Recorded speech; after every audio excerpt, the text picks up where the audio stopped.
নির্বাচনের আগে বিজেপির সাংগঠনিক শক্তি প্রদর্শন ও কর্মীদের মনোবল বাড়াতে বুথ ভিত্তিক বিজয় যাত্রার আয়োজন করল বিজেপি। আসন্ন বিধানসভা নির্বাচনকে সামনে রেখে দক্ষিণ চব্বিশ পরগনার রায়দিঘি বিধানসভা কেন্দ্রের অন্তর্গত বলের বাজার এলাকায় এই প্রথম অনুষ্ঠিত হল বুথ বিজয় যাত্রা। বিজেপির দাবি, আগাম নির্বাচনী প্রস্তুতির অংশ হিসেবে এই কর্মসূচির মাধ্যমে বুথ স্তরে দলের সাফল্য ঘোষণা করা হয়েছে। বলের বাজার এলাকা জুড়ে এদিন বিজেপির পতাকা, ব্যানার ও স্লোগানে মুখরিত হয়ে ওঠে পরিবেশ। প্রতিটি বুথে দলের কর্মী ও সমর্থকদের উপস্থিতিতে বিজয় যাত্রা অনুষ্ঠিত হয়। দেখুন, ভারতীয় জনতা পার্টি 2024 নির্বাচনে ভারতবর্ষ থেকে সমস্ত বিরোধী এবং একটা পরাধীন দেশের পার্টি কংগ্রেস পার্টিকে ভারতবর্ষ থেকে উৎখাত করে দিয়েছে সমন্বয় নরেন্দ্র মোদীজি। আমরা যারা রায়দিঘি বিধানসভার কার্যকর্তা, আমরা সংকল্প নিয়েছি যে আগামী 2026 নির্বাচনে এই রায়দিঘি বিধানসভা থেকে তৃণমূলকে বঙ্গোপসাগরে আমরা নিক্ষেপ করব। তার জন্য আমরা বুথ বিজয় যাত্রা শুরু করেছি। রায়দিঘি বিধানসভার শেষ বুথ 297 নম্বর বুথ মোহাম্মদনগর থেকে আমরা শুরু করেছি। আমরা প্রতিদিন 10টা করে বুথে আমরা বুথ বিজয় যাত্রা আমরা শুরু করব।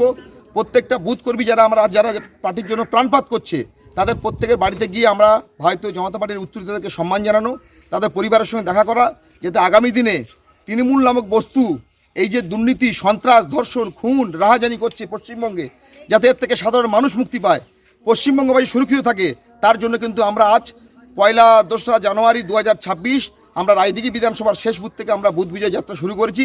এটা আমরা পুরো জানুয়ারি মাস পুরো রায়দিঘি বিধানসভা জুড়ে করব এবং সমস্ত মানুষজনকে আমরা একত্রিত করব, যাতে আগামী দিনের রায়দিঘি বিধানসভা পশ্চিমবঙ্গের মধ্যে এবং ভারতবর্ষের মধ্যে সবথেকে বেশি ভোটে যেতে, ভারতীয় জনতা পার্টির পক্ষে যেতে, তার জন্য আমরা সেই ব্যবস্থা করছি। আমরা সমস্ত কর্মীরা বুথ স্তর থেকে মণ্ডল স্তর থেকে জেলা স্তর, সর্বস্তরের কার্যকর্তাদের নিয়ে আমরা বুথ ভিত্তিক মানুষের বাড়ি বাড়ি যাওয়া শুরু করেছি। আমাদের সংকল্প এটাই যে আমরা প্রত্যেকটা বুথ আমরা জিতবো আগামী 2026 নির্বাচনে। বিজেপি নেতৃত্বের বক্তব্য, বুথই দলের মূল শক্তি, আর সেই শক্তিকে আরো মজবুত করতেই এই উদ্যোগ। বুথ স্তরের কর্মীরাই নির্বাচনের সময় দলের মুখ ও ভরসা, এই বার্তাই তুলে ধরা হয় বিজয় যাত্রার মাধ্যমে।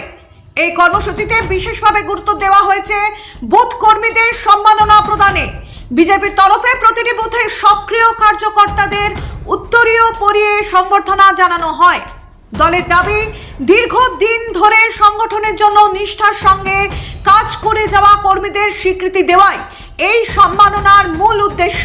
এদিনের অনুষ্ঠানে উপস্থিত ছিলেন রাজ্য বিজেপির মৎস্যজীবী সেলের কনভেনার পলাশ রানা। তিনি বুথ কার্যকর্তাদের উদ্দেশ্যে বক্তব্য রাখতে গিয়ে বলেন, বুথ স্তরের কর্মীরাই দলের আসল সম্পদ।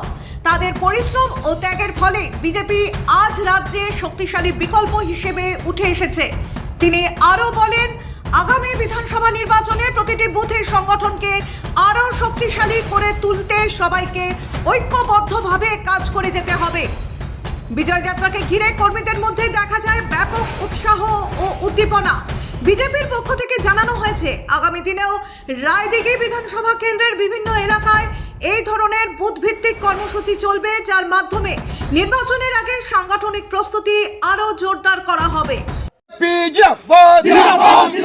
নরেন্দ্র মোদী জিন্দাবাদ, অমিত শাহ জিন্দাবাদ, জেপি নাড্ডা জিন্দাবাদ, শুভেন্দু দা জিন্দাবাদ, শ্রমিক দা জিন্দাবাদ।